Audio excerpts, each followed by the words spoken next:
And I think in those moments, it really builds our character of how you can survive in this business. And for me, that hustle has always been there, that drive and the in between, because I love what I get to do when I get to do it. The fun is performing, the fun is doing the work. And I'm very lucky when I get that. But it's the in between moments that you're like, okay, all right, we see what this happens. Take your breath, feel the feelings, and then you know how to do this.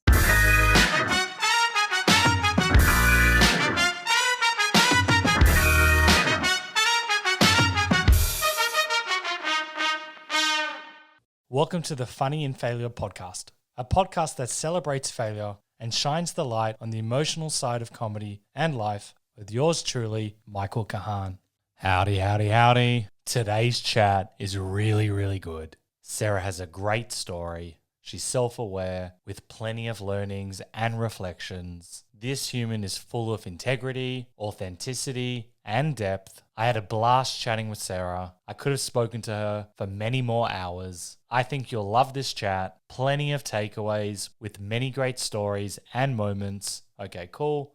Let's get into it. Sarah Schreiber is an actor, announcer, and host. She's been dedicated to the entertainment industry for 2+ decades, performing and working across nearly every medium: stage, opera, television, commercials, red carpet coverage, news, and film. Currently, she's been a proud part of the global sports entertainment industry with WWE. She served as a backstage correspondent on Monday Night Raw, the longest-running scripted episodic program in television history, as well as SmackDown and NXT, covering unforgettable moments and interviewing top talent for shows broadcast worldwide on Netflix, USA Networks, The CW, and Peacock. She's also been an in-ring announcer for live events across the globe, from international arenas to Madison Square Garden. As an actress, she's been fortunate to work on high-profile projects such as Marvel's Agent Carter, Bloodline, NCIS, New Orleans, Grand Hotel, The Late Show with David Letterman, and The Knights of Prosperity. Her film credits include Stevie D, Reunion, and Ashley and the Mummy Resurrected. As a host, Sarah's worked with major outlets. She also co-hosts the great podcast Don't Start with Candice Gardino, who's also been on the podcast, and she's amazing. Check out the podcast. It's great.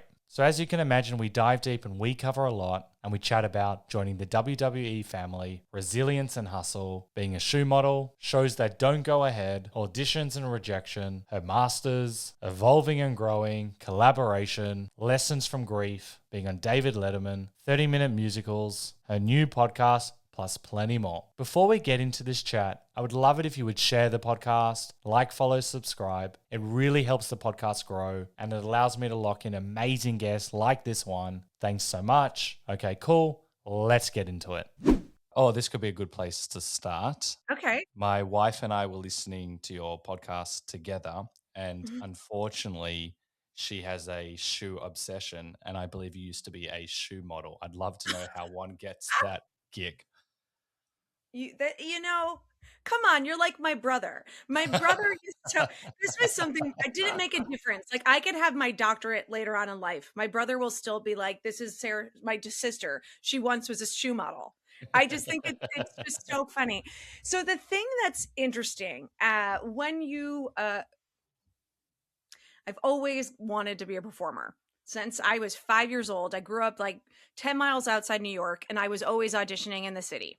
I mean, I was a child going in for commercials. I mean, and I think if you've heard in the podcast, like I like completely remember an audition going for a Hershey Kiss commercial where the child before me peed on the couch. Like that's how young I was. Yep. So the thing that's really fun, I think you have to say that, fun and exciting about going for a job that's really a hard one to get. You need to find jobs in between to keep food in your mouth, to keep a roof over your head. So there's interesting jobs I've done. For example, I dealt Texas Hold'em in Los Angeles as a side hustle. But as I say side hustle, we did it for charity events. Nice. So I did that for a couple years in LA. And funny enough, I later got a job on NCIS New Orleans as a co-star that also dealt Hold'em. So I was dealing poker and doing, acting. Amazing. Yeah. So, those special skills really work out. Something that I have never put on my special skills is being a shoe model. But it's just funny enough. I honestly, there's an agency for everything. So it wasn't like I was doing catalog things. I don't even know the difference. I have Well, no. I'm This going is to tell you. I'm going to tell you. Please do. It's a fit model. So, for example, they will get fit models would do maybe like athletic wear. So they're like that perfect size in sports gear or clothing. Like certain sizes are the right size. Yep. Well, my foot happened to be the right size at 6.5, 7. So they will hire people to try on the shoes for buyers to see them at shows, at whether it's conventions or they do like Wow.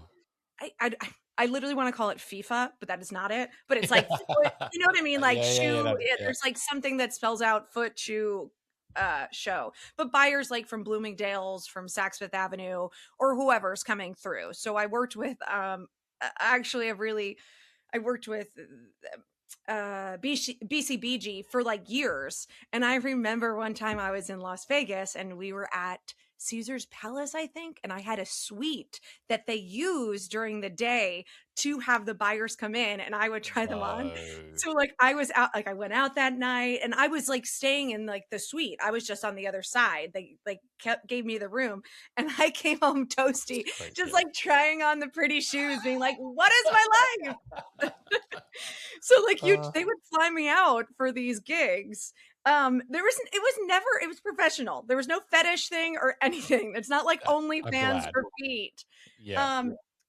But there are people that will write me on with WWE or social media about feet stuff. People are wild. And then like, for example, like I went to one gig and I thought I was going for like an audition and I actually was having a session and I didn't realize I was doing it. It was for trying on shoes and I just told them, oh, they fit nice. And then I left and they were like, oh yeah, you got paid for that. I was like, wait, what? I was like, I surely didn't need to bring my brain to that one. So Well, I've got so many questions. I'm glad that it was all above board and professional. Unfortunately, yes. I've learned that the darker side, feet are not my thing. So it blows my mind. Oh, me too. What is it like? Are you, when you're trying on the shoes, are you allowed to like interact or what's involved in the actual job? Well, the funny part is like inevitably as someone that is naturally a performer in like everything, it's really hard for me not to like engage, right? Yep. But it is my job to disengage. I am not there. I am there for the shoe, but they would say like, oh, how does it feel? Does it feel wide? Is it tight on the calf? But I'm there still as kind of a representative of the company. So did not really say much, but if I am, it's always positive. Ah, interesting. You're not allowed to like, because I'm still like a salesperson. Yes, but are you allowed to like, because it's like more feet orientated, and as you said, you can't necessarily perform. Can you be in your phone like, yeah, it's great, it's nice. No, yeah, no.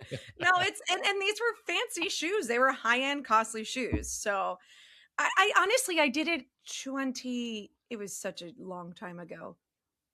I was probably right out of college, like 20, 22, 23 in New York. Oh, and wow. I haven't done it. Yeah. This was 2 decades ago. How did you say you get discovered for that? Because I know you said you were doing like auditions and all of these things, but it's such a rant of all the things you've auditioned for, and we'll cover. No, I know. I'm trying to think about it, but here's the deal. I mean, with what your name of your podcast is there's so much about failure in life, and we know that it is inevitable. You are not going to book every job, right? But you keep your eyes open for opportunities. And if somebody reaches out, yes, I was probably like, skirt, I don't know really what this is, but then found that it was completely legitimate. Yeah. So basically, like I always say, if people have asked me what I've done in the business of entertainment, I usually say I've done literally almost everything in the umbrella of entertainment that is within my morals. Oh, nice. Yeah. That makes my parents proud of me. We're gonna pigeonhole the parents thing because that's a whole like Okay. different All topic. right. All right. But I Because really have. yeah, everyone's got a unique relationship when parents come involved in the creative arts. I know your brother was a Yeah. doctor, but we'll pigeonhole that. I also Okay. saw, well, it says on your resume or your website that you had your own series, The Shoe Lover's Closet. What Oh, on was that? HSN. Yes. Can you tell me S- about that? Was it through the So modeling? no. Um, so Oh, so I went to school musical theater. So musical theater was my love, my passion. The thing that happens with things that I think are so close to your heart, once it becomes a business and you're auditioning nonstop in the rain, snow, sleet, summer heat, it does wear on you, right? And I felt that basically I wasn't showing up in auditions the way that I wanted to glow and sparkle and capture these great jobs. yeah. And in that moment, I was like, forget it. I'm leaving New York and I'm going to Los Angeles. I need sunshine. And we'll get in the in between when I was auditioning Yeah. for acting and stuff. But then I basically, you keep knocking on that door saying, I want this job. This is what I want to do. And then, like, from the other side, it was like, but Sarah, maybe you should try just being yourself and host some things. So I started working some freelance gigs that came up that my name was mentioned for on the news. I've always Cool. represented brands in live event scenarios. I've also worked as for Barbie with Mattel at these toy shows. So there's a lot of these like convention type style where you're speaking in front of people, engaged, excited, performing about a product. And I probably have done a lot of different, there's so many different brands and different kind of styles and industries I've worked in with that kind of work. So I was in Los Angeles, and somebody from when I was working automotive. So I've worked with Lincoln, Honda, and Ford. Honda, Oh, I've wow. done commercials. Honda, I've done live broadcasts to literally their dealerships to train their dealers about their new vehicles. They hired That's me to cool. be like, hey guys, I know you've been working as a car dealer for like 20 years, but I'm Sarah Schreiber from Los Angeles, and I'm going to tell you about the new Pilot. That sounds like a lot of fun. But also, I'm sure the people in the dealership were like, "Who's this blonde trying to tell me about cars?" Or maybe they were like, "Who's this blonde trying to tell me Yeah. about cars?" Hopefully So with both. yeah, so within that story of hosting, somebody said I worked for a jewelry network in the UK. Follow me, stay with me. So Because I know this is you also have your jewelry line. Now I'm starting to yes, get a bit of a, yeah. yes. So Gemporia was it, and he said they're opening a studio in West Palm Beach, Florida. Yep. I show up that morning, I audition, they give me the job on the spot after they fly me in from LA, and they like do a welcome thing and everything. And I move out there, I relocate to Florida, which is also part of my home. I've been back and forth with Florida Mm. basically my whole life, but definitely with college and the last 10 years with WWE. But that company ends up going bankrupt within like 5 months. That's crazy. Yeah. Talk about failure and having to adjust. And then I auditioned for films and stuff there. Um, and I got TV work, which was great because it was like going from a big pond to a smaller pond, right? Which was South Florida. So I got to work with Netflix Bloodline. I did a co-star on Netflix Bloodline. NCIS I did in New Orleans. I did a Ava Longoria pilot called Grand Hotel on ABC that they ended up filming in LA, even though it took place in Miami. It's just so funny. Yeah. So then, as I'm adjusting to that, I started working with HSN because they saw that I had home shopping with the jewelry network. I worked for those 5 months. I start working, I audition for HSN as a full-time host. They hire me as a guest host. I do specifically jewelry, but then they pivoted me to shoes. And so once again, yes, I Full was circle. working with shoes. Yeah, no, and honestly, I think one of the most consistent things is you think it'll come back, just like jokes. There'll be a full Yeah. circle, and it'll be like, hey, remember when you did this silly thing? Guess what? Now you're going to talk about it on TV. Like we It said was, about the poker. I was a co star with Hold'em, with NCIS.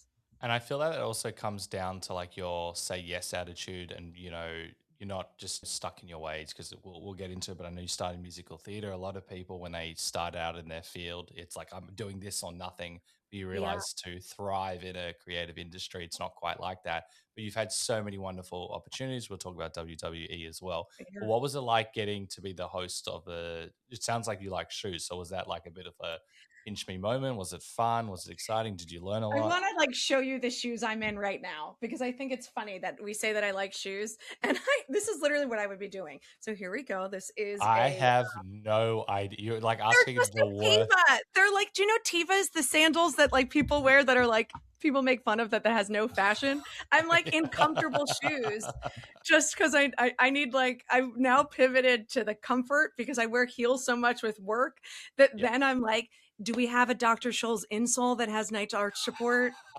I So love on it. the other I love it. hand, you know, I always tell my wife, she's much smaller than me. I'm like, you don't need to wear heels. And she's like, I've never seen her wear heels, maybe like at our wedding or like the yeah, occasional wedding.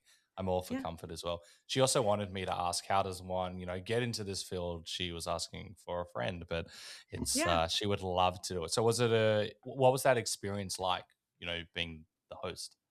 So the thing that I loved about, or I found really intriguing about home shopping, first and foremost, I mean, a lot of what we keep talking about is that, like, naturally as a performer, I love to engage and I enjoy that.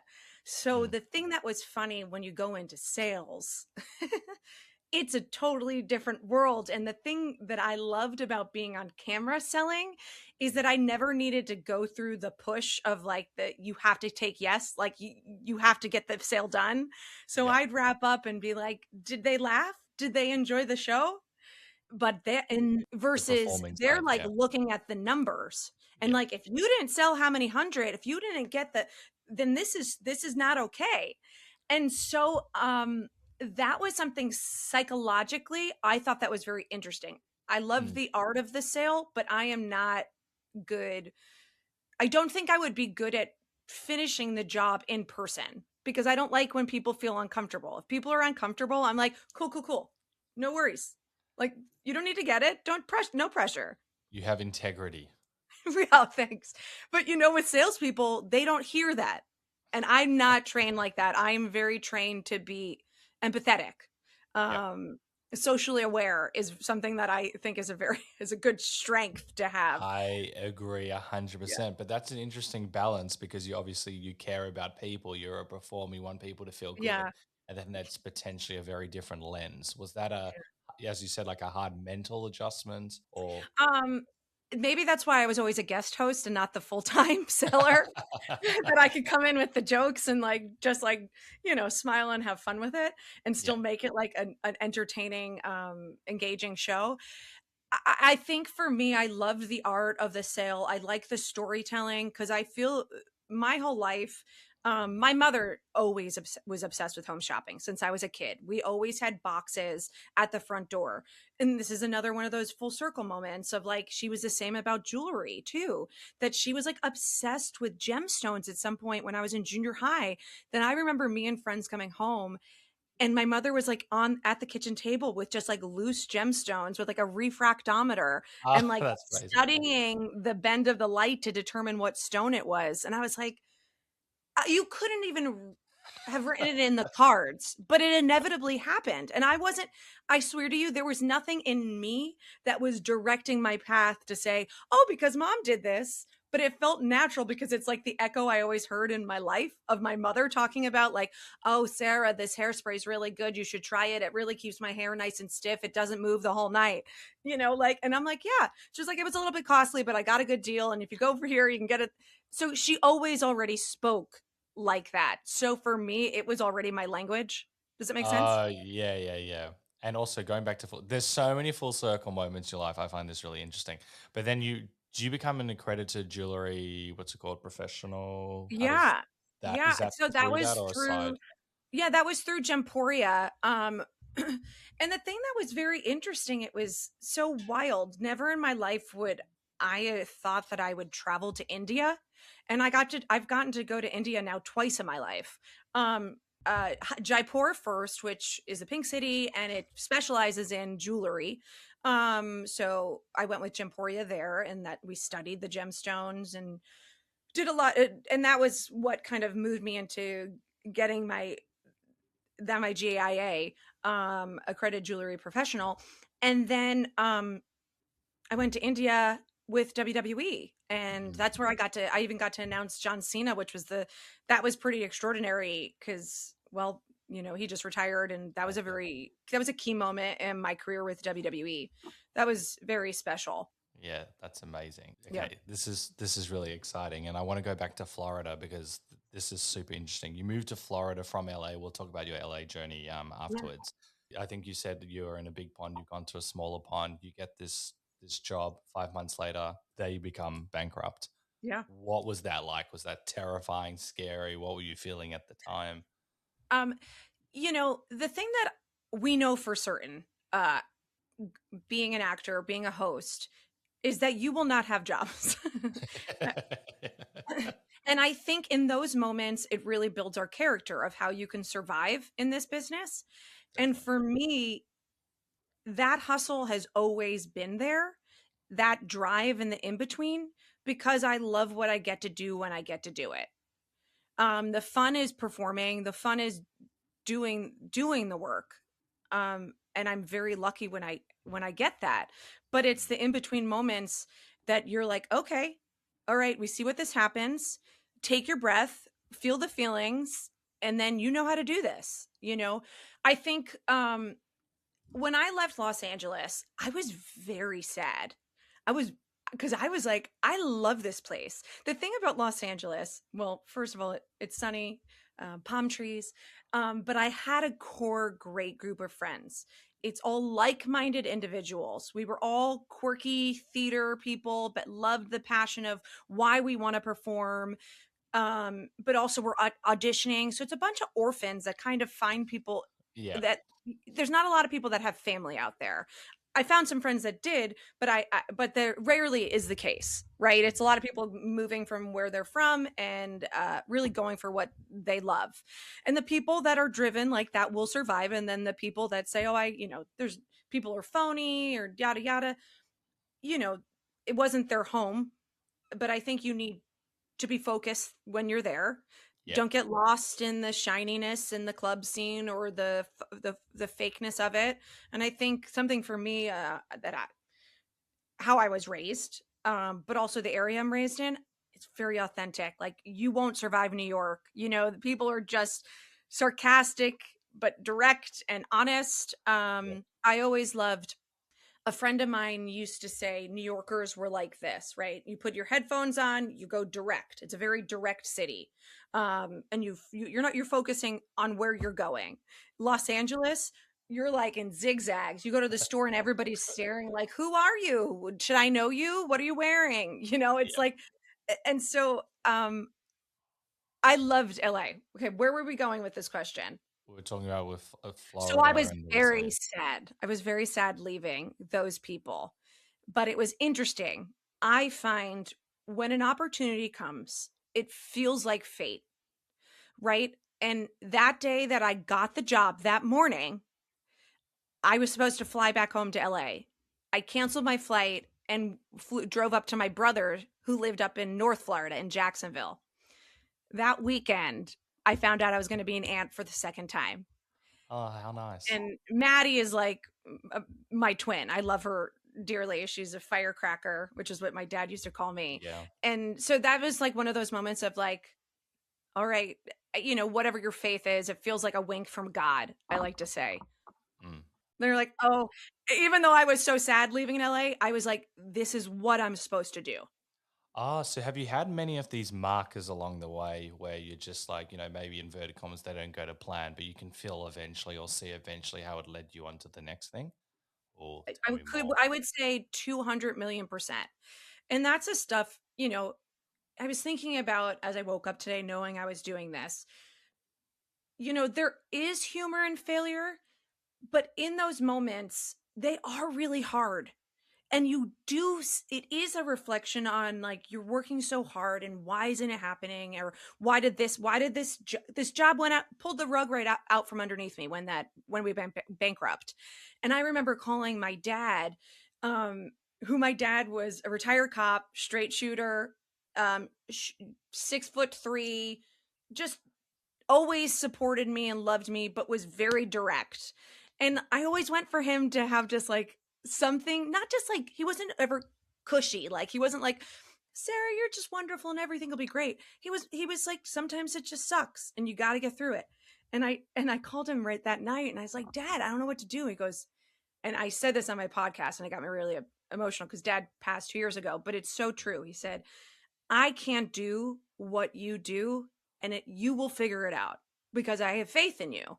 But like him acknowledging that he doesn't have the advice because he's like, I can't do this. This is wild. This is a wild life you've chosen, but you're going to figure it out. And I think in those moments, I feel really true to myself. I just have to take that day of like, No, I get it. How nice, and okay, there's just so much to discuss. You spoke about your father as well, and you also had John Edwards, but we'll get into that in a sec. But how nice is that? Because, we always want like our parents to be like, you got this. And he gave it to you in his own way. And also the acknowledgement of him being like, no, no, you've really got this. It's not necessarily something I can do. I'm sure that was a powerful moment and gave you a lot of, that feeling of you can move forward as well. I think in that moment, I was like, oh, damn, Dad, you usually give me advice. Like, I thought I was going to, I was like, it was an adulthood moment of like, oh, I am now leading my own life for my own choices, right? And not just them giving me this idea of where I should be going next. It was like, no, this is on you. You've been doing this like without training wheels for how long? Right. I already lived in LA for 7 years before it. And like, like you know how to figure this out. Yeah, my parents are interesting. They're Jersey City, and Weehawken, and I love them so much. And I've been really reflecting on this of like, I know they instilled strength in me, but then there's some part of me that's like, yeah, but is my strength in these moments also literally my character of who I am? So it's a balance of like, it's the nature versus nurture conversation of like, yes, my parents did. Like when I got my license, my mom handed me keys and she said, drive yourself to rehearsal. That's all the way near George Washington Bridge. And I remember it was pouring out on the New Jersey Turnpike. And I was like, I guess I gotta go. Yeah. And I did. And and I'm a good driver and all this stuff. But it's like, fly. Like she didn't say like, oh, be safe and watch out. She was just like, no, drive yourself. You got this, kid. That's crazy. And then how quickly, I know you said like a day, but I'm sure it took longer after the Florida moment, whatever we want to call it. What were some of the things that you did to help you move forward mentally or even physically? Like, do you go to gym? Do you journal? Do you meditate? Do anything that helps put you on the path? Is it conversation? I write a lot of emails for networking. I wake up the next day and I say, write all of the people that you know, write all your casting directors, your agents. Yes, there will definitely be get some sunshine. That's always my, get healthy moment. I honestly, because I got furloughed from WWE during pandemic for a brief time. It was like 2 months because Vince was like, "Where's that second interviewer? We need her back." And then I was just miraculously. Oh, how nice! And he would know thousands of people. Yeah, like that was he noticed me, right? He was there all the time in Gorilla at Monday Night Raw. So like he's given me like notes like as we're about to go live. I'm like, that's the owner of the company. He is giving me lines right now. You're about to go live. Listen, that was me being above myself. Like, yeah. Those moments, like you have your own miniature self on your shoulder. Like, pay attention. And I remember even in that moment where I was like, okay, what are you doing? Do what is your business, right? Whether it's readjust your website, get on LinkedIn, do your resume, write people that you've worked with that you loved working with producers in the past, saying, just checking in. This is my scenario. This is what's happening in my life. And I remember doing it then. Take fresh new pictures, make yourself just feel freaking good. Like, even though you feel like garbage, and put that energy into being proactive and productive. Was always best for me. I love that so much. I don't think anyone has said it like you've said it, because often, as an actor, for example, you can just wait for the phone to ring. But as we know, Also, some of like the best actors are probably not working at all. And so to get Oh, jobs, you yeah. need a hustle. And we've spoken about resilience as well. Where did you kind of get the idea? Because it's not like you're doing it in such a nice way. You're not being like, give me this job. Hey, I loved working with you. Hey, this is my situation. Where did you develop that or get that idea? That's genius. I think, it was very genuine. Like that's the thing we talked about with sales or just being false it doesn't come natural to me, I guess, until I guess I'm playing a role. But as a host now, But as an I actor, am yeah. playing me. And that's something with even like with sales, with talking about certain products, as I was just showing you kind of this not ugly, kind of ugly shoe that Tivi was having. How do you find the love and joy to still be honest in that moment? I was like, oh, it has a really, it's a cush, comfortable shoe that makes me feel cozy and I feels like I'm going to go camping. You, I think you have to find the genuine moments. And I think when we do have genuine moments of working with people that fire us up, that make us feel good, that make us feel safe, make us feel heard, understood, connected. I mean, you want to work with those people, and that's a 100%. privilege. Yeah. Well, it sounds And like those you've worked. moments are rare. So when you find them, you're like, may I hold on to this person? Right? May I hold on to that Oh, again? are you more like when you're sending emails or talking to people? It's through the ones that you really resonated with. You've got like this network of just great collaborators that you. I mean, I hope so. And then I think there's the people you're like, maybe they'll see this email. Yeah, yeah. There's tears. Yeah. Yeah, I don't know. It's been a bit, and I'm grateful for it being a bit. I feel very grateful for now being 8 years in March with WWE.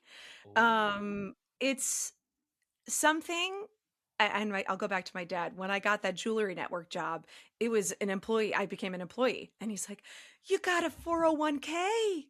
I'm so an insurance." And that's funny for like as much as he and my mom highly supported me going into the performing arts.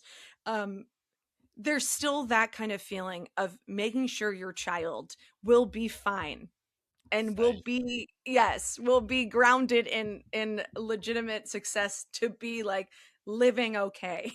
Yes, I get that.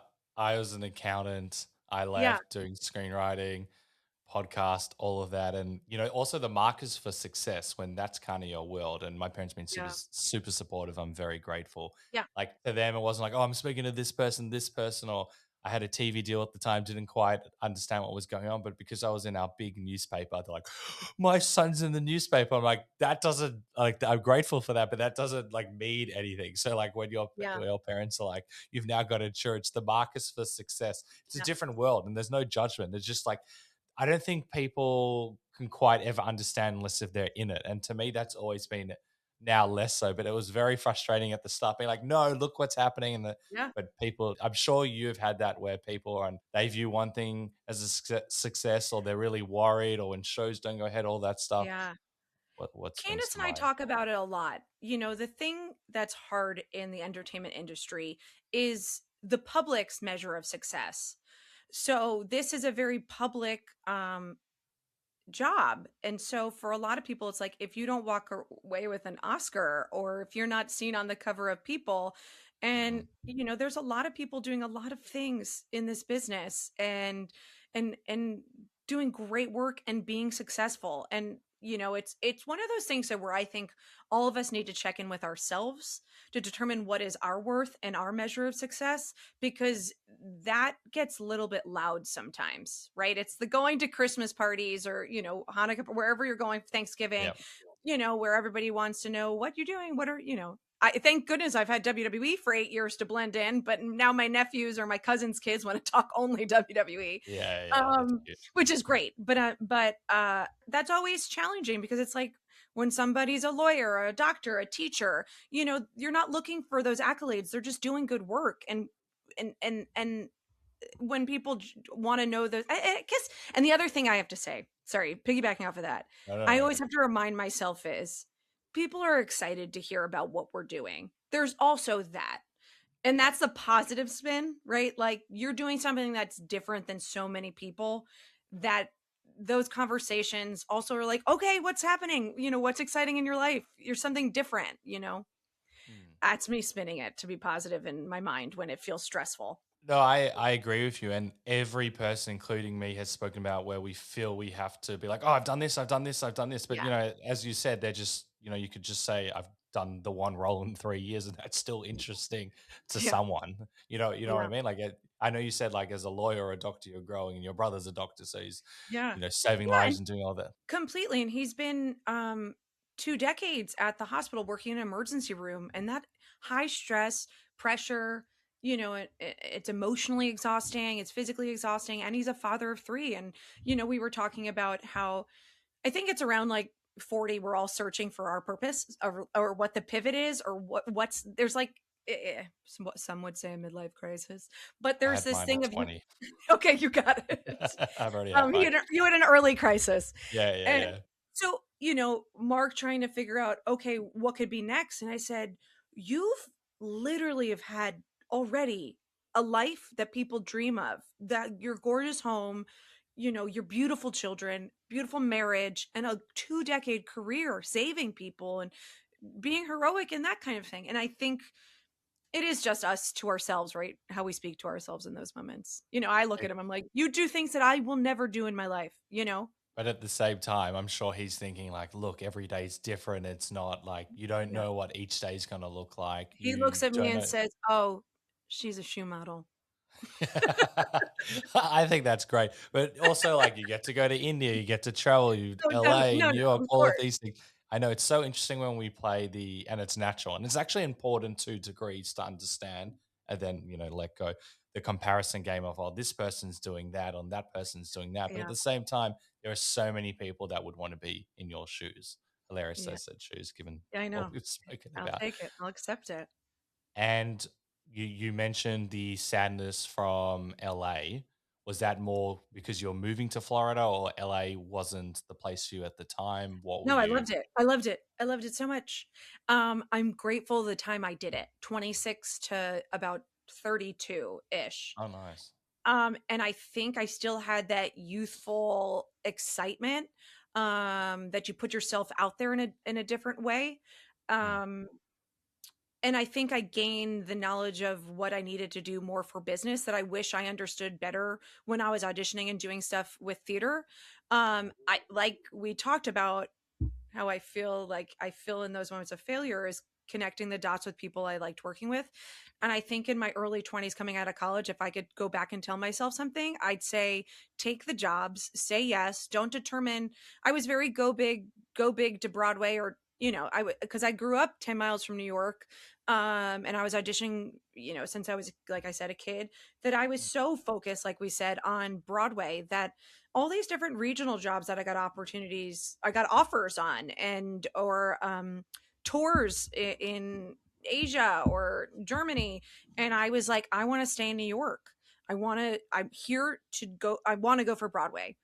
And what I've learned in my life is you need to do those to keep meeting people, because that choreographer or even that co-star or whoever it might be, it all, like we talked about, I see it, my through line, it connects the dots. That's a really good take. So, did you take Was it Broadway? Was it just I'm doing Broadway? If it's not Yeah, Broadway, I'm not doing it. it was kind of like, I was very lucky that that's where I grew up, so close to New York, that I think it was this thing that kind of a consensus. Feel like what I had with my parents as well when we were talking about it. It's like, Mhm. you don't need to leave New York if you're here, you're living in a comfortable situation. But like I said, I've always thought, yeah, I had the comfort of being at my family's house, but I think there's something about when I moved to LA and it was my apartment and Yeah. I need to pay for this, you work differently. It's the Um, comfort. yes, which I grateful for the comfort, grateful to be. I was also teaching and directing kids at a school in North Jersey at the same time as my work. But and like that work gave me freedom to go for auditions.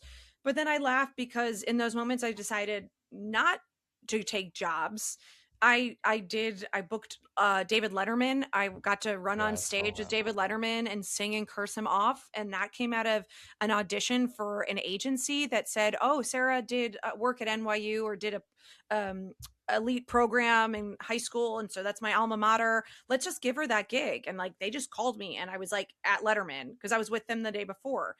And then I worked on another ABC show, Knights of Prosperity, which is very funny because I worked with Dustin Diamond, Screech from Saved by the Bell twice in my life. Oh, Um, really? yeah, one for a pilot for I feel like it was Spike TV, and then for this Knights of Prosperity show, I worked with him as well. I don't. Do you guys care about Saved by the Bell? I don't know if. No, it was very Okay, popular. got it. So that Yeah. was a funny one. I worked with Screech twice. You get opportunities in the moments that you make your choices. I wasn't like I was sitting back and not No, you. auditioning, No, I get but I it, but it was. Oh no, sorry. Go on. I got you. yeah, but like you were gonna, I'm sure, continue. Like you make your choice, but you keep. I was still driven, but I think if I wanted to kind of be more in that theater world, I should have said yes to some of those other things. This is what I'm really interested because you start with musical theater and Broadway being the goal, and I want to hear your take on success because it would have massively have changed. But I don't know if this is New York or LA. You did the 30-minute musicals and sketch Yes. comedy. Were they Yeah. both in LA? So to They're me, LA. that is an incredible. First of all, it's probably a lot of fun, but you probably Yeah. learned so much and would have helped a career. Can you tell me about each of them? When I said I was sad leaving Los Angeles, I think of that group. So for us, I was like, we were all just weirdos. Catherine O'Hara just passed away. And like, I feel like all of us just looked up at her like as an idol of like, that's the kind of actors we all wanted to be. That, Eugene Levy, John Candy, Martin Short, they just loved what they did. And I think that's what we brought to our shows at 30-minute musical. It's like, you gotta embarrass yourself. Just go. It was horrific. Oh, I think it was an Australian accent. I was Oh, doing a really? character. I was doing oh my gosh. What's the robot movie by Michael Bay? Transformers. Right. Yeah. There's like Australian character, and they like made me be this character, and I could not do that accent, and I was so cringy, and I was embarrassed. I can't believe I said, but I was like, that's the funny part of it is Yeah. like doing something so bad, but the audience knows like you got to commit to it. Like I don't know if you That's were a what makes fan it of better. Yeah.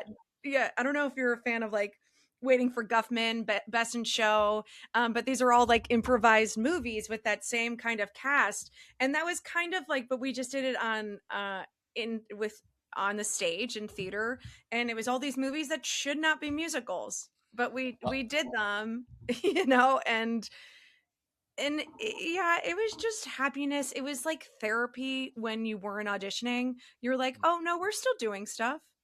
Exactly. And also you're growing because as we said with actors, you can just wait for the phone or you can like practice. I'm not an actor by any means. You can practice monologues and stuff. But here you're actually getting out and doing it. You're collaborating, you're working with people, live audience as well. And I'm probably maybe you're practicing as well. To me, that is like I know you're not getting paid, but that to me, that is the Yeah. marker of like success, the fun, the collaboration, learning, the growth, all of it. Did you feel like you were you know, thriving or excelling even in those moments of no work? Like you're actually doing something and improving? Oh, without a doubt. So I'm someone that is big on, even when I just got my master's, you can read the books, you can do all the classes, but if you're not up on your feet doing it, you aren't learning Mm. in your body, like in your soul, in because you have to be doing it. Like you can study like crazy, but if you're gonna be working in the ER, you know, you're gonna have to get up on your feet and do it. Yeah. Truly. But for me, yeah, I just always rather be learning doing the shows. Maybe that's you and I was just talking about it with Candace. It's like the embarrassing moments that just don't work, that are humbling, those are necessary. Build resilience, thicken your skin. I auditioning was always that. You just always had to be doing it. It's like riding a bike. Like if you're not doing it all the time, okay, no, I guess I would say that it's like doing push-ups, because riding Yeah. a bike, it Yeah. should always work out that you're performing, but you have to work out. You have to work your craft. You have to be singing if you want to be a singer all the time. Mm. Build the muscles, build the muscle memory. It's important. I couldn't agree anymore. And I feel, talking about like full moments coming back to things. Everyone, and this is not a comment on you, because it's improvised as well, I believe. You're going to Yep. make so many mistakes. You're going to see other people make mistakes. And for a lot of people, making a mistake in front of an audience is the scariest thing ever. It probably makes you care slightly less, but in a positive way, whether reporting in WWE or you're doing Yeah. the shoe shows. It probably, yeah, I saw you were about to speak. What It's sprung not to mind? easy, right? It's not easy especially if it's on TV. Mm. It is not easy to flounder in a moment, you know, that is live broadcast, especially in this day and age. I think is very scary. But the thing that I always think with, live television, SNL, the reason why we love it so much, just making sure we're still good on my mic. SNL, why we love it so much is because we know it is live performance. So, I mean, I can go into the rabbit hole of just watching like Jimmy Fallon break on SNL, like How funny, just yeah. they bring me joy. And I think having these moments that you remind the audience that this is live is really important. Um, I think with WWE as well, right? Because when something is so perfect, the audience it could have been filmed and edited, right? So Mm. they're just remembering that because when it's live, there is a different energy with a performer as well. And I do believe that like my theater background helped me to be good on the news live. My theater background helped me be on Home Shopping Network that was all live. My theater background 100,000,000% made me better for WWE. WWE is on stage. It is in a ring, but that is the stage. It is Shakespeare and Gladiator in one. It is made for the masses to be in front of 9,000 people and more. Um, so I think my live performance has always been a through line through what I'm doing. Agreed. There's no like one path towards, the certain role, but like if someone wanted to study how to get into WWE and with all the roles that you've done, it would be to look at your career because you've done so many different things of how to like, Gosh. th- Yeah. I also wonder if I'm just like someone that I really like variety. I guess I want to be like challenged. Even like this week, having like a week that I had some time off, it was a little bit of like, okay, so what are we doing, what are we, maybe write yeah, a little bit of a list, um but also allow myself to relax because I was on the road in UK and Europe with WWE, and then we had the holiday tour, so I was like gone for like 3 weeks or so I was pretty tired, um but yeah, it's fine. I still have to find things to fill my time. I like having things to do. Like when I got my master's, I loved going to class. I love having projects. And then by the end of finishing my master's, I was like, okay, senioritis, I'm ready to wrap this up. This has on been to the great. next. Yeah. Yeah, I've expanded my brain. I challenged myself, but now I'm at a place again that I'm like, do I need to go get my doctorate? Yeah. There's always something that I'm looking to be challenged by. That's awesome. You alluded to at the start of the podcast, and this happens to all of us when we're auditioning a lot and, sometimes we're not getting a lot of roles. It can kind of, what was the word? We can kind of lose a bit of the passion for the craft. But it sounds like Mhm. you found passion, not only for that as well, but passion in other areas of your life as well. Can you tell me a bit more about that? Because everyone's got a journey where you can be rejected and every single person gets rejected so many times and, Yeah. a lot of people can leave. But it sounds like you follow passion in a different way. Well, I think I'm happy you brought that up because it made me think of, you know, when our job becomes our identity, that makes the rejection even harder, I think, Yeah. um, or challenging. And it's like, for example, if you mess up with work, then it hurts. It's a hard thing for it to bounce off. But if we don't identify ourselves just as our work, right? It's the ongoing thing of why do we ask, "Oh, hi, I'm Sarah. What do you do for a living?" That thing where it's like, "No, what is your passion? What do you love? What makes you happy?"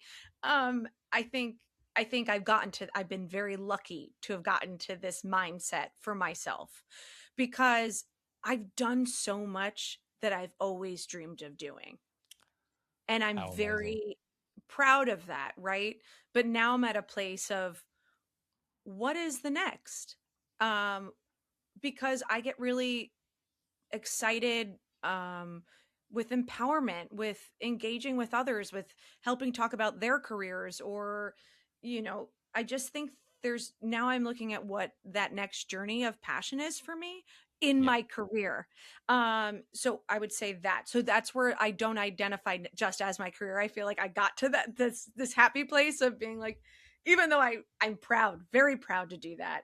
I think there's this new journey that I'm trying to go on, and I think it is something I'm not sure where it is quite yet. I really That's like exciting. education. I like education. I think I'd like to be a professor someday. Collegiately, I think I've been training a little bit and coaching with WWE with some of the new performers that are coming in as athletes. I had over the summer, I got to kind of work with them with acting kind of performance. Because I think so much of that industry is, you better shine. You got a huge stadium and it's just you. How do you do that? How do you teach an athlete that performance is, it's larger than life, right? And what is the presence that you have to come in with? I think that's been really fulfilling to me. But passion wise, creating a home, which is being comfortable in like a grounded home, being comfortable with peace, being chill, because I just Yep. talked to you about all the hustle. Yep. Then now it's this new kind of idea of like, oh, this is where Chad and I are going to cook a beautiful dinner. And by Chad and I, it'll be primarily Chad. And then I'm the sous chef. You Yep. know, he's got a very grounded nature. And Nice. so that's been really beautiful. We just celebrated 8 years. And Oh, nice. he met me like 3 months before I started WWE, I was just wondering the timeline. Yeah. which is just wild that he's known me through the circus, and through me being on the road every week, and like the challenges I caused for relationship, but then also like the confidence, the loyalty, the trust that was built instantly, right? Or thrust upon you, have to figure it out. Mm. um so I think I love being a dog mom. It makes me very happy. I love her dearly. Uh, that is a very strong passion of mine.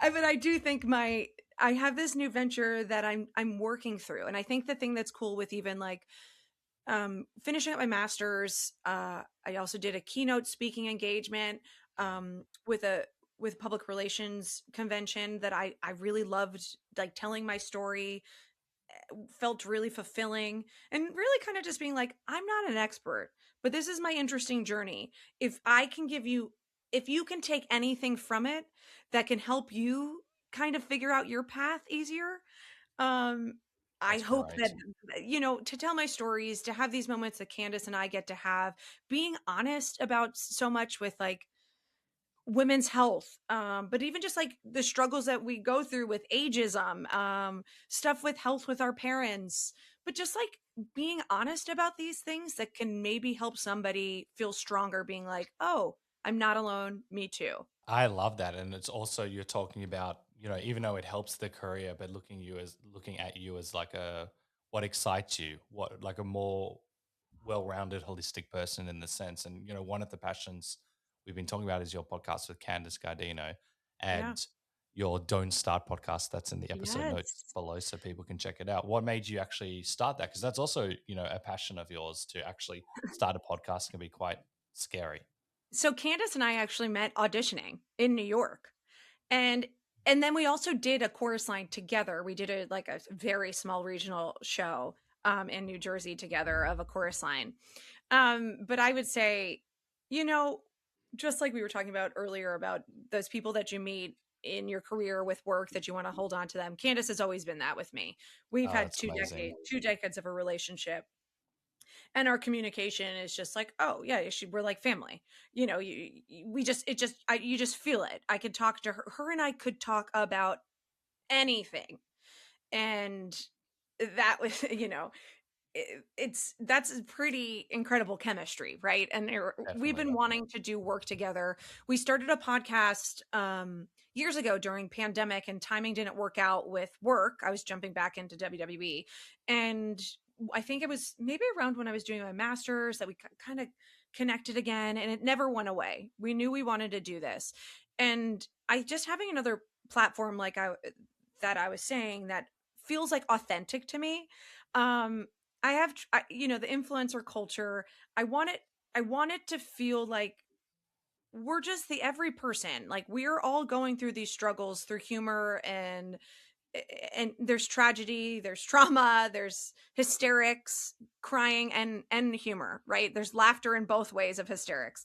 And I just wanted us to be honest about it because I know we both have gone through similar things, whether it was like just as a woman, or I know with loss of my father, I kind of wanted to talk about that a little bit more because grief was something I did not even, you're not prepared, it changes you. And I know that I've been changed forever from that moment. And so I know it was important for us to have that kind of platform to talk about these kind of things that we all go through. We all are going to go through it. Agreed. And I've listened to so many episodes. It's amazing. And I love the duo of you two as well. And, you've spoken about many topics as well. You recently had John Edward on as well. Is it Edwards or Edward? Yeah, Edward. Edward. I always thought he No, was but Edwards. we all do it. No, but it's so funny. We all we was like we all consciously before he came on said John Edward. John Edward. Yeah, I have to do that sometimes. But what was that moment like? Because you've spoken about your father and your podcast, and the impact that he's had in grief as well. And what was that? Were you a believer before? I know that you mentioned that you kind of saw a shaman during like the grief process as well. What led you to that? And then we'll chat about John Edward. There's something pre grief, before loss, that you just don't know how hard like life could be. Like there's this beautiful ignorance that's so glorious that you just, and I would say this with even like auditioning with like back in the day coming out of college, you think you could do it all. I felt that. I came in like, here I am. And, that kind of fire. I also talk about, I was just talking about Catherine O'Hara when I was a kid, and I would just get on stage in a talent show and not prepare anything and like play the music and just be like, here I am, and do like a full dance routine by myself. And I'm like, that beauty of just being like never shameful, embarrassed, like, how can I keep that beautiful energy of naivety? But inevitably, failures, loss, will change us, and becoming an adult makes it hard. We're tougher on ourselves, whether, aging, how you look, what we were talking about earlier. Am I successful? What do I think about myself?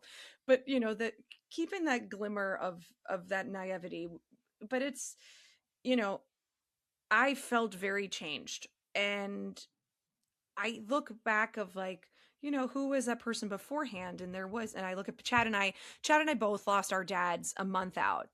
So his dad died in May, and then my dad June to the date. They were both like a month out, both shocking. I was in Alaska working on a job, couldn't be farther away.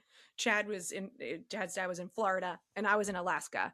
And I was like, how do I need to, this is an emergency. Like, no, I was working getting Alaska. I'm like, but we look back at pictures of us like prior, and we're like, oh, there's this like joyful bliss that's different.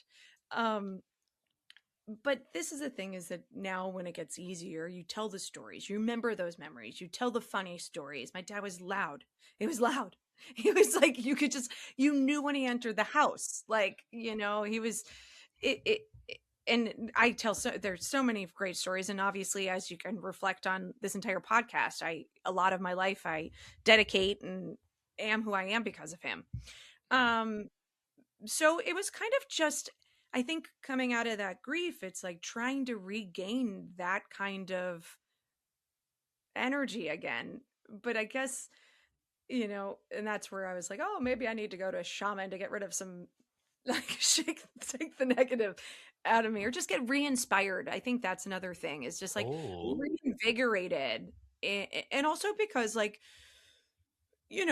I think when we're going through these moments of being on our toes with going to the next gig, to the next gig, to the next gig, you still are you're working a lot. When you're in a same job for a long time, how do I keep this spicy? Does that make sense?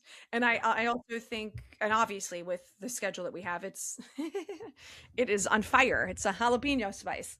Um but that's where I feel like I seek things with like growth in myself, with whether it's getting my master's or just reflecting about where I am emotionally, what am I feeling, where am I health wise, mentally specifically. I'm big advocate about therapy. I started therapy probably the year before I lost my father, and it felt like I was at least exercising something, right? Mentally, emotionally, prior to it happening, to maybe at least somewhat prepare myself emotionally for what that year was going to entail. But Yeah. I'll tell you, one of the most important things for me was getting back to work. And I know that's something my dad be like, Sarah, I don't mind. If you're not busy, you're not good. You got to stay busy. And I was like, so there's a balance of both those. I'm telling you that there's times that I want to find peace in the calm, Mm. but that's something that I feel like for me is not truly natural, right? As we could tell with my, uh, I'm a go go go, but be good in the calm. It's very important to find that. I agree, and it's thank you for bringing that up. Grief, impacts people in so many different ways, and also the shock of grief. It's it hits everyone individually, and there can be shame and negative emotions, or not really understanding. But from that small snippet, people can, and me especially, can realize that it's normal, it's okay, feel the emotions. Very Yeah. important, and I love also, that with John Edward. He said, I'm not here to say, he said something recently on one of the podcasts, not just with us, but basically it's like, he's like, I'm not going to tell you something that's going to be, like, I'm telling you that they're there. It's not going to heal, but I see him. He's good. He's proud of you, but it's not, you have to find the healing. yeah, This a medium is not going to heal it. And I've been, with mom, I've been very proactive of like, you know, dad wouldn't want you to keep searching for him. Dad would want you to make sure you're doing what you need to do for your life that makes you happy. Candace said to me something recently, and I laughed out loud. I laughed out loud. She goes, "Do what makes you happy," and I was like, "Are we really saying that?" I was like, "I, you got yeah, to it's find important though. peace." Like, yeah, I've been doing happy, but like, we can't thrust happiness always on, right? Life will bring us every emotion. If you Mm. have happy, you have sad. If you have grief, you have love. The yin And and the that's, yang. and yeah, and I think adulting is figuring out how to balance all of those feelings, but also being honest that they will happen. Very well said. And oh yeah, back to John. I've got so many questions on this. Yeah. I'll give it with Yeah. John at. Oh, is the dog there? She just her nose. Just, Just her nose was coming. I want to see. And did that give you a bit more clarity and healing or peace, or whatever the word is? Just speaking to John Edward as well. That's one quite a. Oh, that's so cute. Yeah. It looks like. No, what the funny part is, and I said this to Candace too. I said, you know, if my dad told me where some of those photos I was wondering were, like if John Edwards said, "Oh, your dad said, oh, those photos you've been looking for are in this box in this room," I'd be happy. I was like, if I could talk to dad and tell him I love him, yeah, but you're not gonna, mediums can't do all that, right? No. And I have to know my beautiful memories I have to hold on to, but you're not going to get, it's not going to be just this magical, maybe it is, maybe you will have that with medium, but he said that too. He's like, I acknowledge your father's here, and I have had one I did do mediums for a bit because it was something where I was like, tell me you're proud of me, and he did, and he was proud of me, but I Mm, knew that you could talk to any of his friends, and just like even with my mom, I was like, I know they're proud with how they speak of us, right? Like how both my brother and my dad, they would say like your dad would talk nonstop about you guys. that's so He nice. was always proud. Yeah, sometimes it's hard to say the actual words, but the actions speak way louder than words as He well. was big on that. That was something my brother gave this incredible speech at my dad's after pass. Or it's the lunch after the funeral. There's a word for it. after something. I've only Anywho, ever gone to Jewish okay. funerals, so they're very different. Yes. So my dad said love is active. You show how you love somebody through your actions. And that was something he stood by. But he wasn't a man of many words, but Mm. he was a doer, right? He got things done for our family. He worked the night shift as a cop to make sure that he could come to our soccer games and to see me in every musical I ever was in. He said I don't need to see Grease or cat or Guys and Dolls or any because I could sing the whole thing, and like he would show up, and that's something that Chad and I talk about in general with like our parents showed up, and that's so much of being a parent that we always knew, oh, there's dad, and he's always supporting me. They cheered us on. They being showing up is so much of it. I agree, and I needed to hear that as well. And you can go as deep as you want, or we can change to a different topic. But you also alluded to, I think you took time off work with WWE as well. What was that moment like? Because it sounds like, you said you're always a hustler, you're always working. Yeah. What was that moment like? Well, first of all, great. I think that's amazing that you could say, I need to take some time off. What was that like? The thing that I they were WWE is always very supportive with things like that. I have found. I'm trying to think of any. If I had any, but they were very supportive. The people around me were very supportive as well. Um, well, I was going to say, coming back, they checked in. What are it just feels good, like because like I said, finding that person before and like that work was authentically me. And what was interesting is like performance has always been my outlet for who I am as when I was in junior high and just a weirdo theater person, and I was in choir too. I sang for the state choir. I sang I would in like 7th grade I was singing with them in Lincoln Center and Carnegie Hall. I went to Austria and Czech Republic with that, but I was always like a little bit on the outside. I was always kind of never in a clique kind of thing. So I felt that my performing arts was always that outlet of being like, you be you. This is accepted in these places. That's your superpower, your little like weird artistic self. So, I think when I was going through, the stuff with my father, with the loss of my father and that sadness, getting back to work made me feel like me authentically, and it felt so good. But the thing that I felt, and people that have gone through this kind of, because performing arts and theater and live performance is escapism, when I would come back to the hotel room after work, it would hit me again, and Yeah. that would take over. It was because you'd be so high on positivity and excitement, then all of a sudden like, oh, I forgot for a second, you know? It also sounds like an adrenaline dump as well, on top of what you're Yes, that's going exactly through. it. Yeah. Yes. What is the roar of the crowd like? Is that something you've ever experienced? Love it. Okay. I Yep. said that. So the other day I was working an NXT show. So I work with I worked on Raw, SmackDown. I've worked on all of them. Right now I'm primarily working on NXT, which is based in Orlando but goes on the road. I'll be on the road next week in Washington. We're in Atlanta on a road show or a live TV show. But they're kind of more new to the wrestling industry, or they're the up and coming stars.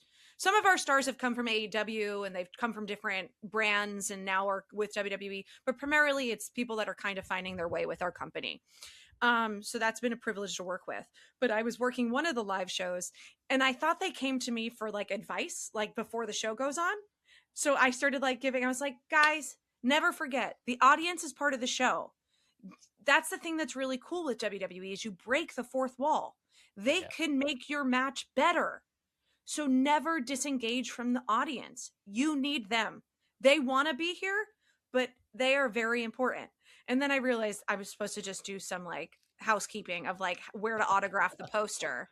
And I That's was like, oh, amazing. you guys didn't want my advice. But for me, like coming from theater, I love to make sure they understand that. I don't know if you've heard of Rocky Horror Picture Show, Yeah. but yeah, there's the call and answer. So if you go see Rocky Horror Picture Show, the audience is part of it. But that rarely happens in theater. That, I'll never forget, even I saw Billy Joel in concert at the Hollywood Bowl, and I was with a group and we're singing and we're having fun, and the people in front of us and said, guys, do you mind? We're watching the concert. And I was like, Billy wants us to be here and be this enthusiastic. He doesn't want a quiet crowd. You fuel the performance. Yeah. Yeah, of course, we don't want to be obnoxious and too loud where it's disruptive. But the thing that's great about WWE is, like what I said earlier, it's gladiators and Shakespeare. Shakespeare, they would throw tomatoes. It was made for the masses. Gladiator was the same way. It is for the masses, and we want to hear the boo. We want to hear the hisses. We want to hear the crowd, because honestly, the best performers listen and hear it and respond. Yes, that's And why. then it's chemistry. Yeah, chemistry is important. You've also said like it's a group full of like hustlers, but also it's the collaboration sounds amazing because you're as good as your partner, and you also Yeah. getting involved, learning from the crowd as well. It just sounds like, and also like tying up everything, starting musical theater, the goal being Broadway, and now you've ended in WWE, or just for now, you know, you're I early, got early to in your announce it. career. I got to announce at Madison Square Garden multiple times now. And for me, it's like, you tell your little self, like, this is what you get to do. I remember I got to announce in Paris, and that arena just kept going up. I was like, it doesn't stop. And I was like emotional. I did the thank you at the end of the night, and they started doing the thank you, Sarah. And I was like, I got myself a little bit caught up, and I was like, all right, you got to move forward. It's not about you, Schreiber, because that's Yeah. the big thing. I'm the announcer, but my pop is not my pop. My pop is supposed to go to the main event, right? Like, I appreciate you, but it's not about me. I'm here pitching the ball for them to hit the home run. I love that. And that's rare. We can make everything about ourselves, and you're very collaborative. I want to type the WWE. I've got so many questions on this. Can I add something to what we just talked about? Because I wanted to make sure that when you touched on collaboration. I think that's so much, Candace and I literally had the conversation today. I love collaborating. I love work. And I think that comes from theater and performing arts, because the people from behind the scenes, production, front of house, all of the actors, but knowing that, yes, you could be the lead of the show, but if you don't have the person, setting up your props, if you don't have the person that's leading you into your next line, you wouldn't have a show. So, Exactly. with WWE, what's extraordinary is that we're not doing one show a week. That's the same show every week, like traditional theater. And I'm not saying, please, the people that are doing 7 shows a week doing the same show, they are like doing marathons performances. But the thing that's really cool with WWE is that we have 3 different shows, at least, right? So it's Raw, SmackDown, NXT. Then there's pay-per-views, premium live events that are on the weekend. Then there's main event there's things on Tubi. There's on Netflix. They're on Hulu. I don't know if we have anything on Hulu anymore. Peacock we have ESPN. And then they're all in different cities all over the world. And we're not just talking about the talent. We're talking about production. We're talking about the cameramen. We're talking the sound. This is the circus, but at the nth degree. This company could be studied. I think there could be a whole class on its own little town, moving from city to city, putting on a show at 3-hour shows, never performed all the way through. I just, in my mind, as being in performance since I was younger, it is out of this world extraordinary what the company accomplishes. I agree. Just even like the logistics is hard, but then it's Logistics. a masterclass, and everything that's crazy. Okay, cool. I reckon what we're going to do is to wrap up the podcast is to do a rapid fire segment. You can you can take your time. You can take pauses.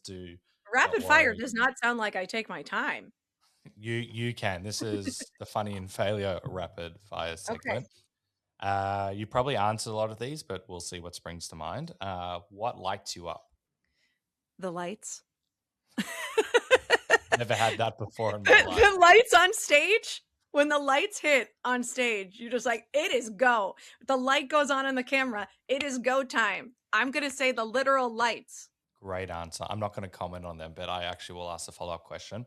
How have you gone with making mistakes live on air? I feel like given everything that you've accomplished, you make a mistake, you can just move forward. Any that was hard to deal with in the moment, or just move forward, move forward, move Oh, forward? you gotta go. You gotta go till camera wrap, till we're done.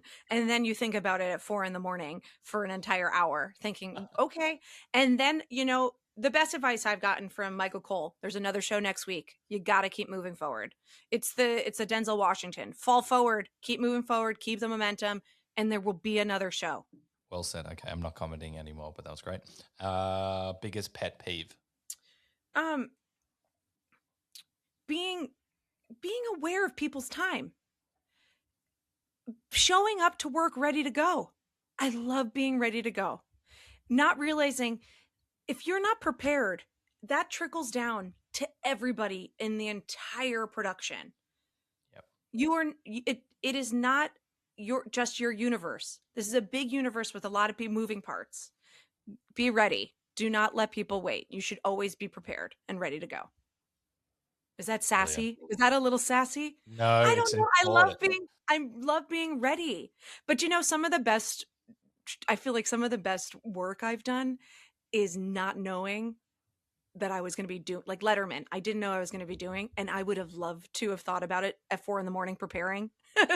But I just had to go. I got the job. I booked the job. They handed me the stuff. I went live in like 3 hours. So, I mean, I love being prepared. I guess then there's times where it's like, don't overthink. Jump in the deep end, go for it. Once you'd done that, what were the feelings like afterwards? Was it like I made a moment? Was it crazy? Hallelujah, hallelujah, hallelujah. Hopefully, if you survived it, if you come out the other end.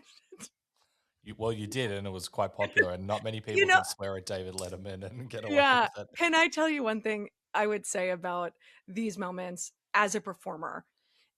And this might be a little crass, but you may get embarrassed. You might not be perfect, but it will not hurt. You will not die. This will not, that's the thing we have to remember, right? You'll learn from that mistake or those moments. You will learn. We will inevitably learn, but you will come out unscathed. Great. And, we'll see how we go. I might have to cut this out because this could be like a part 2. But you also did, and I didn't think I'd bring this up, but this is pretty cool. But you did a Shakespeare play, and I think maybe the lead, something happened, and then you had like very little time to learn the lead, and then you just got up and you did it. What did you learn from that experience? And if I've forgotten something, please add it in. No, I loved it. I wish I can go back and do that in a proper amount of time. But the fact is, what you realize is what you can accomplish. I was able to do that, but I didn't stop and allow myself to think I couldn't. If I sat in the I can't do this is overwhelming, I would never have gotten it done. Something I said it in one of my keynotes speak. If someone puts you up for that job, it's because they believe in you. So believe in yourself. That's great. It's not just the fluke and luck as well. And I hope that you look back at that experience and like draw on the resilience, because learning a whole Shakespeare play, that's crazy at the best of time. But to learn in such a short amount of time, get up there, say all the lines. I'm sure you weren't 100% knew where everything was going on, but you just got up there and you did it and you didn't judge yourself. That's brilliant. Michael, I will say, you talking about it actually brings me a lot of joy. And it brings me a lot of pride in remembering that I did that. And sometimes we got to be reminded. So thank you.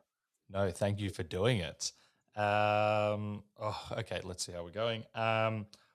This is loaded. You've done a master's, obviously. You've learned a lot. What were, one or two of the big takeaways that spring to mind? Don't be afraid of ChatGPT. I was very much, I went to college in the early 2000s. We had the internet for a reason, right? How do we utilize it that it, once again, doesn't go against our morals, that we're doing our work properly, but you can use it and utilize it, and you cannot fall behind in certain technology. I don't like to say that, but it is the truth. And it's just like learning how to use the computer. And now, my gosh, social media, my goodness gracious. Like you got to know how to do those things, because that's now advertising. That's now like that's part of and it's considered, in my opinion, it's multimedia. This is now, I mean, look at us now with podcasting. Mm. Um so I would say that you got it. You don't be afraid. Don't judge the technology. Use it how you feel comfortable with, but don't lean on it like it's a crutch, right? Still use your brain. I guess that would be one thing, is like keep using your brain is another thing. Yeah. You have to keep challenging yourself, or you gotta keep finding that inspiration, right? And stimulation, inspiration and stimulation. It's a good combo. In we have a lot more life ahead of us. Keep challenging yourself and keep setting goals for yourself that you can accomplish, because we do have a lot more to do in life. And I think education reminds us that. And that my BFA in musical theater was worth it, because my whole master's thesis was about how theater teaches emotional intelligence to be better at business. Ah, brilliant. Okay. There's also, if I can find it, there's a link of you talking about your masters as well. I'll put that in the episode notes as well. That was very interesting. Okay, we'll do like the last 2 or 3. What's your next big dream or goal? I think I keep talking about my doctorate. I think I would like to have a doctor in front of my name. Writing a book. I know Candace has done it. I think I just haven't figured out exactly what I want to say. I think that's something else I want to do. I would like to take Don't Start to the next level. I've been really loving it. But man, self-producing that, this has been a new journey. And like I said about learning that everything with editing and the social media posting gets exhausting Yep, to me, but I agree. I wanted to feel authentic. And so I don't know. That's a challenge, but yeah. Well, you guys are very authentic, so I appreciate that, and you're doing it well. And this is the first time with that we've really used this app as well, so we can collaborate together on it and master it. Yes, we shall. Any advice you want to give to people who want to try something different on you, but perhaps a bit fearful of doing so? We only get one chance on this planet. And I always say, go for it. Life is not a dress rehearsal. You got to do it now. You know, my mom said, I always wanted to see the pyramids. I said, we're going to go see the pyramids, Mom. And we went and cruised the Nile. We only have this one chance here. You do it. Don't regret. Don't regret it. We'll add that to TED Talk in your next list of goals. Last question before I ask how people can follow you and keep up to date with you. Yeah. What's the one question I should have asked you? Oof. You should have asked me? Yep. When am I getting married? When am I planning the wedding? And when's that going to happen? When's Chad going to get his shit together? No, he just walked in. He might come in and yell at you after you said that. No, it's funny. The one question you didn't ask me is one of the one questions that I would say I hate getting asked. Fair. I got that a lot. I thought that would that's very funny. No, we haven't. We start planning, we stop planning. We start planning. Like I said, we got steak left over for dinner, so that answered that question of what we're doing for dinner. We'll start there. Yep. One step at a time. I get that, by the way. I've been with my wife. We've only been married for like a year and a bit. Yeah. Congrats. And we've been together. Thank you. I think we're going into year 7 or 8. Maybe 7. And all I got was, when are you going to get married? When's the date? When's this? And I was like, stop asking me. I don't want to know. I don't. And we got there. So yeah. And it's funny. It's like the thing we talked about earlier about like how it becomes like how people identify you. So like, oh, what do you do for work? It seems like people can all ask those questions and they're like, oh, when's the wedding? But it just becomes that it's an easy conversation piece. It is. That's where I thought it was sort of funny. Maybe much. But you ask such great questions. It means the world, you knowing these like the special little moments of my life and bringing those into your questions. This has been a really great interview. So I really want to thank you. I appreciate it. It means a lot. Thank you, and thank you for doing the podcast. I'll give you a whole spiel about why I love you at the end. Before we go, how can people follow you and keep up to date with you? Yeah, on Instagram at Sarah Schreiber. You could follow our Don't Start podcast at Don't Start. It might be the podcast, but we'll tag that somewhere, or you could just find it. I will have it in the link on my Sarah Schreiber Instagram. I primarily do a lot of my what's happening in my life on Instagram. My website, sarahschreiber.com, which is somewhat up to date. And then my LinkedIn, if there's any work. I have all my work stuff up on there. Cool. That's more my professional setting. Your professional setting. Cool. I'll put all of those in the episode notes below. Yeah. Thank you. You are very inspiring. You're empowering. You're reflective and deep. And yeah, I really appreciate it.